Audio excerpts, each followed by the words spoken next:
Israeli ambassador insists there's no humanitarian crisis in Gaza. Here's a summary of the article.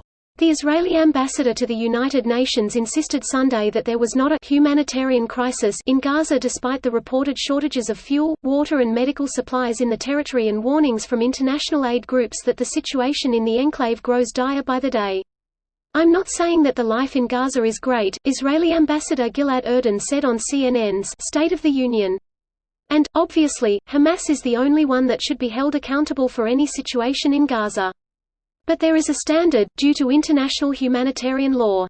What does it mean, a humanitarian crisis? And I'm saying, again, there is no humanitarian crisis, based on the international humanitarian law right now in Gaza. Israel has pummeled Gaza with airstrikes in the weeks since militant group Hamas launched a deadly unprecedented attack on Israel on October 7, killing more than 1,400 Israelis. Israel also cut off access to food, water, fuel and medicine in the days following the attack, a move that many groups and officials have said have led to a humanitarian crisis. The United States has been pressing Israel to agree to a humanitarian pause in its bombings of Gaza to secure the release of the hostages taken by Hamas militants and allow aid to reach Palestinian civilians. There is no humanitarian crisis in Gaza. In coordination with the US and the UN, we allowed the number of trucks entering Gaza now with food and medicines to reach almost 100 trucks every day, he said. So we don't see the need for humanitarian pauses right now, because it will only enable Hamas to rearm and regroup and prevent us from achieving our goal to destroy Hamas terrorist capabilities, he added. This post received a score of 4,500, with an upvote ratio of 85%. Here are the top comments in response to this article. Dumb fucking take. Regardless of where you land on this conflict, anyone with half a brain can see that civilians are suffering. It's a literal war zone. If that's not a humanitarian crisis, IDK, what is? Completely agree, and look at his lame excuse. There is no humanitarian crisis in Gaza. In coordination with the US and the UN, we allowed the number of trucks entering Gaza now with food and medicines to reach almost 100 trucks every day, he said.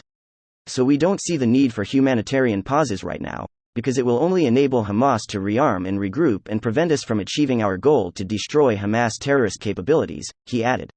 Israel and the US act like the next generation of Palestinian children they are blowing up won't have extremist views and will perpetually fuel Hamas or whatever terrorist groups brings up next.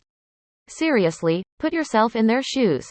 You kill potential multiple members of my family in an airstrike and think I won't automatically join whatever group with weapons who promises revenge the moment I'm old enough to join? This indiscriminate killing is not only making Israel lose all foreign support, it's also recruiting the next round of enemies. If I had been born Palestinian, I would have become a terrorist. Ehud Barak, former Israeli PM, most decorated soldier in Israeli history, a man who once assassinated 3 senior PLO officers while wearing high heels, 1998. Also probably the man who's gotten closest to negotiating a two-state solution. There is no war in Ba Sing Se. Fully expected this to be the top comment, but was still pleased to find it at third, at the time of writing this comment. It's night in Israel, so this has the potential to be upvoted more. I absolutely hate how black and white all this situation is being pushed. I support no one but the dying innocents. Ask him if he thinks Palestinians are human. I guess he should go and visit Gaza. He should go and look at all the terrified children screaming for their lives. It really just goes to show, no one gives a shit about Palestinians. Religious people who are usually opposed to them. All working together and putting our differences aside. It would have been inspiring if the circumferences weren't so tragic and angering. So yeah, please don't take anything the current 120 idiots are saying seriously. I wonder how hard it was to say, we're aware of the humanitarian situation but we're doing our best. Gilad Erdan is a fucking idiot. Can't be a humanitarian crisis if you don't consider them human. This video was automatically created by Reddit to speech. The article and comments in this video were selected from Reddit according to their upvotes, and any paraphrasing was performed by smmry.com, without any human intervention.